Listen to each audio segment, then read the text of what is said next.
السلام عليكم ورحمة الله وبركاته، اخواني مشاهدي ومشتركي القناة الكرام، اسعد الله اوقاتكم بكل خير. كيا سيراتو موديل 2017. في هذا الفيديو سأوضح لكم اغلب الاسباب التي تؤدي لفصل مكيف السيارة وضعف التبريد. تابع الفيديو للاخير لتتعرف على اجزاء هذه المنظومة وكيف تتمكن من تشخيص الاسباب التي تؤدي الى فصل الكمبريسر في بعض الاحيان. في البداية تتكون منظومة التبريد من عدة أجزاء، وأي قصور أو عطل في أحدها يسبب ضعف أو توقف كلي للنظام.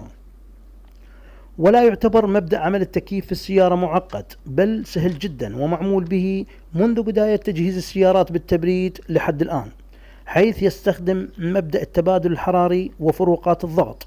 أما التغييرات التي طرأت عليه تمثلت باستخدام نوعيات غاز صديقة للبيئة، وكذلك إدخال ضواغط تستهلك أقل طاقة حركية لتنتج عنها كفاءة عالية.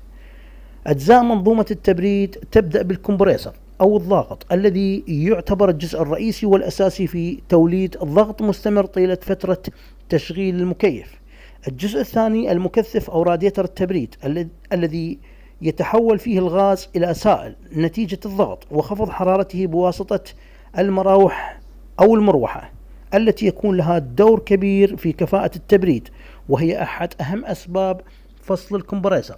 لماذا؟ لأن ارتفاع درجة الحرارة يؤدي إلى ارتفاع ضغط الغاز، وكذلك انسداد فتحات الراديتر أو اتساخها من الداخل أو من الخارج يؤدي أيضا لارتفاع حرارة الغاز، ويعني ذلك ارتفاع الضغط.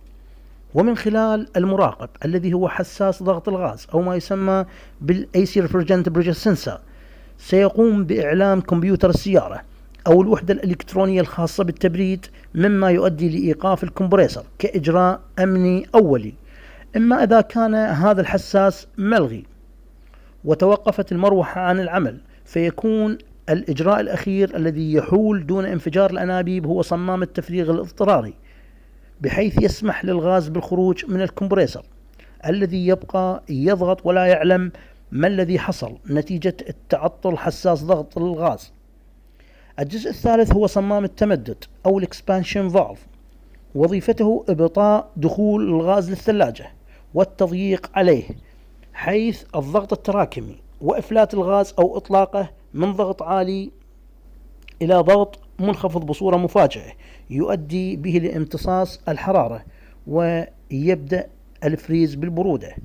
الصمام هذا يلعب دور كبير في كفاءة التبريد، وعمره الافتراضي ليس بقصير، وتوجد أنواع منه يمكن ضبطها يدويا.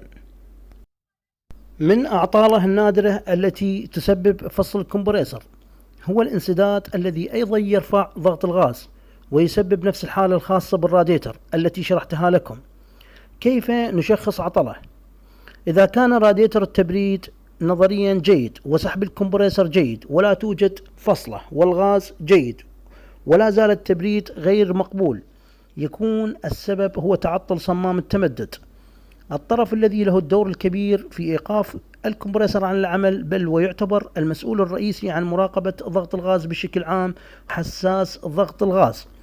ففي حالة زيادة الضغط أكثر من 400 PSI أو نقصان الضغط أو عندما يتعطل، فإنه يقوم بفصل الكمبريسر بناء على قيمة الفولت الراجع للوحدة الإلكترونية الخاصة بالتبريد.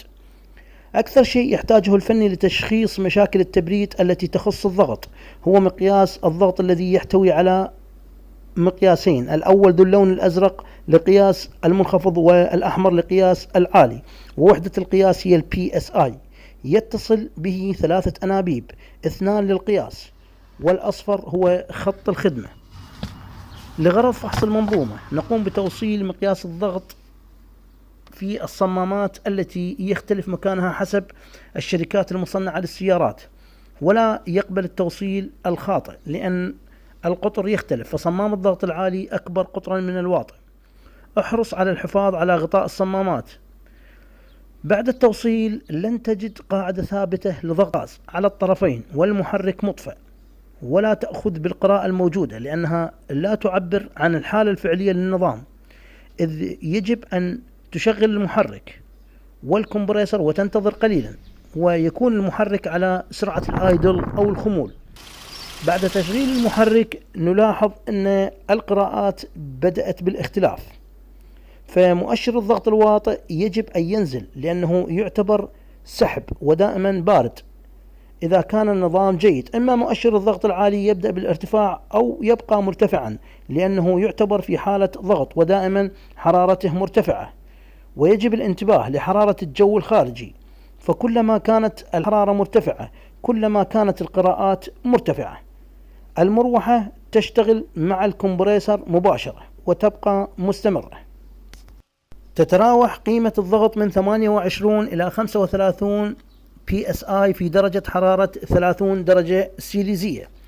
والخطأ الذي يقع فيه الكثير من الأخوة الفنيين عند قياس ضغط الغاز هو عدم تقدير الكمية بشكل مضبوط بسبب إهمال حساب الحرارة الخارجية، إذ يلجأ البعض لتفريغ الغاز ظنا منه أن الكمية أكثر من المقرر، عندما يجد المؤشر 40 أو 45 PSI، ولكنه لم ينتبه إلى درجة الحرارة الخارجية التي تكون فعليا 45 درجة سيليزية، حيث تكون نسبة ضغط الغاز طبيعية في هذه الحرارة. لذلك يجب الانتباه لذلك. وكذلك هنالك خطأ آخر عندما تكون درجة الحرارة منخفضة مثلا أقل من 28 درجة سيليزية ويشحن الغاز لحد 35 PSI. هذا خطأ، لأن عند ارتفاع الحرارة ستكون الكمية كبيرة وربما يفصل الكمبريسر. يعني عندما تذهب أنت بالسيارة وترتفع درجات الحرارة عند الظهيرة سيفصل الكمبريسر لأن كمية الغاز أصبحت أكثر من المقرر. قد يسأل البعض أن الأمر محير. الجواب لا. أفضل طريقة لشحن الغاز تكون بواسطة الوزن، إما في حالة تكملة الغاز الذي لا تعرف الكمية، يعني تأتيك سيارة وتريد أن تقوم بإكمال نقص الغاز وأنت لا تعرف الكمية الفعلية الموجودة في السيارة إلا عن طريق ساعات الضغط، يجب أخذ درجة الحرارة الخارجية بالحسبان. نأتي الآن لأهم فقرة وهي ترجمة قراءة ساعات الضغط. عندما تجد أن المؤشرات تقرأ 28 إلى 35 في درجة حرارة 30 درجة سيليزية، هذا يعتبر النظام مشحون بالكامل. يقابلها الضغط العالي 160 إلى 210 PSI. في حال وجود الضغط الواطئ منخفض والعالي مرتفع فيكون هناك إما انسداد جزئي في راديتر التبريد أو صمام التمدد.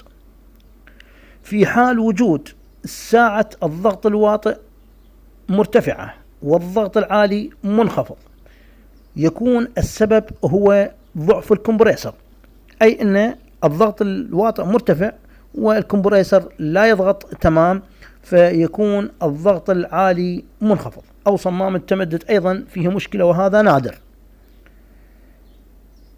إما إذا كان المؤشران في انخفاض السبب هو نقص الغاز. طبعا كل هذه الأسباب ربما تؤدي لفصل الكمبريسر أو ضعف التبريد بدون الفصل. وتعتبر التهوية مهمة جدا في زيادة كفاءة التبريد، واستقرار المحرك له دور كبير أيضا. فبعض السيارات الأمريكية لا يعمل الكمبريسر في حال حدوث هبوط مستمر في الRPM.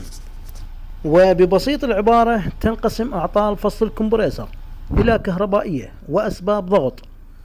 يمكننا من خلال جهاز تشخيص الأعطال اختصار الفحص الكهربائي الخاص بتعشيق الكمبريسر عن طريق الأكتيف تيست، حيث يوفر فحص الأمر من وحدة التحكم الإلكترونية والريلي وسلك التوصيل. وأيضا يمكن الاستفادة من اللايف داتا لغرض جمع التبويبات الخاصة بالنظام من حساس حرارة المحرك وحساس ضغط الغاز والكمبريسر والأمر الخاص بالتشغيل وسرعة دوران محرك السيارة، لغرض التأكد من كل المعطيات في آن واحد، لأن في هذه الحالة سنتأكد تماما من العطل الكهربائي بشكل سريع ومبسط. وتبقى مشاكل الضغط نحتاج فيها إلى مؤشرات الضغط أو ساعات الضغط. نوعية الغاز لها دور كبير في كفاءة التبريد. وللأخوة الذين يسألون لماذا بعض أنواع الغاز الصيني الرخيص أفضل من الغاز الأمريكي عالي النقاوة، الجواب: الكمبريسر أو الضاغط يعمل بواسطة البستون، وعندما تكون كثافة الغاز عالية فإن عملية الضغط تتم بكفاءة أعلى وضرر كبير، لذلك تجد أن بعض أنواع هذا الغاز تبرد أكثر لكن على حساب عمر الكمبريسر. ولا أنصح باستخدام الغاز الغير معروف وبدون ماركة لأن النقاوة فيه تكون رديئة. الآن السيارات الأمريكية الحديثة تستخدم غاز ال 123YF، ويسأل بعض الأخوة: هل يمكن أن نستخدم هذا الغاز بغاز ال 134A؟ نعم أخوان، يمكن استخدامه، ولكن أيضا لا أنصح بذلك لأن الكمبريسارات المصنوعة لهذا الغاز تكون فيها معاملات حرارية خاصة به. كيفية فحص حساس ضغط الغاز. هذا الحساس يحتوي على 3 أسلاك. نقوم بإحضار فولت ميتر، نضعه على 20 فولت، نفصل فيشة الحساس وندور المفتاح على الوضع ON. الآن أخوان عند الفحص سنجد سلك 5 فولت وسلك سالب وسلك إشارة. هذا من ناحية سلامة التجهيز، أي أن الأسلاك ال3 لا مشكلة فيها. فإذا كان كل شيء سليم ولا زال الكمبريسر يفصل، فالسبب الرئيسي هو تذبذب قراءة هذا الحساس الذي يمكن استبداله بدون أن يخرج الغاز. وهناك جزء مهم ألا وهو حساس المبخر الذي تكلمنا عنه في حلقة سابقة، أو ما يسمى بالإيفابريتور تمبريتشر سنسر، الذي يتموضع أمام الثلاجة أو الفريز. دوره إشعار الوحدة الإلكترونية الخاصة بالتكييف بدرجة حرارة الثلاجة.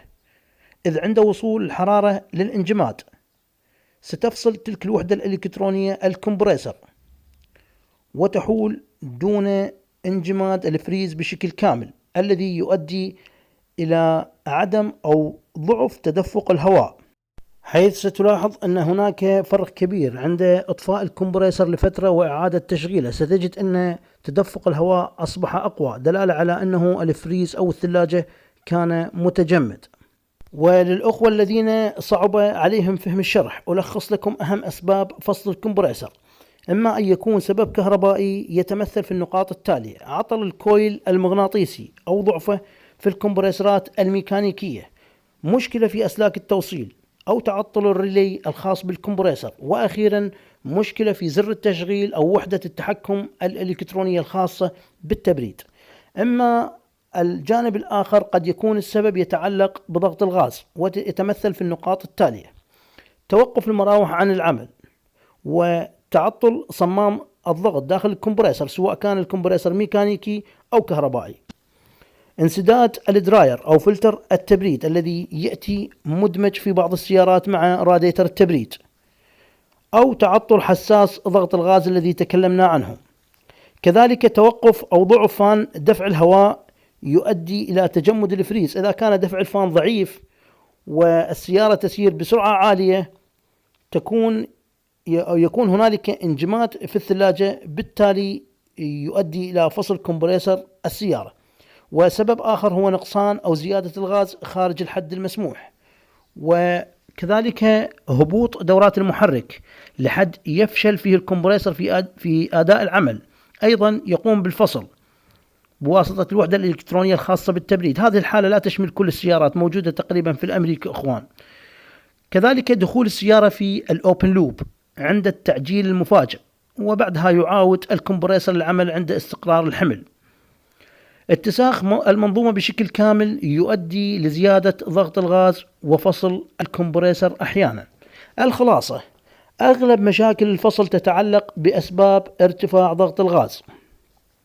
في الختام أرحب بأسئلتكم واستفساراتكم في التعليقات، وإن شاء الله سأرد عليها أولا بأول، وأعتذر عن الرد على الرسائل في صفحات التواصل الاجتماعي كفيسبوك وتويتر لكثرة الرسائل. إن شاء الله كل التعليقات في اليوتيوب أقوم بالرد عليها أولا بأول وبأسرع وقت ممكن. أسأل الله سبحانه وتعالى التوفيق والتيسير للجميع. لا تنسوني ووالدي من صالح دعائكم، والسلام عليكم ورحمة الله وبركاته.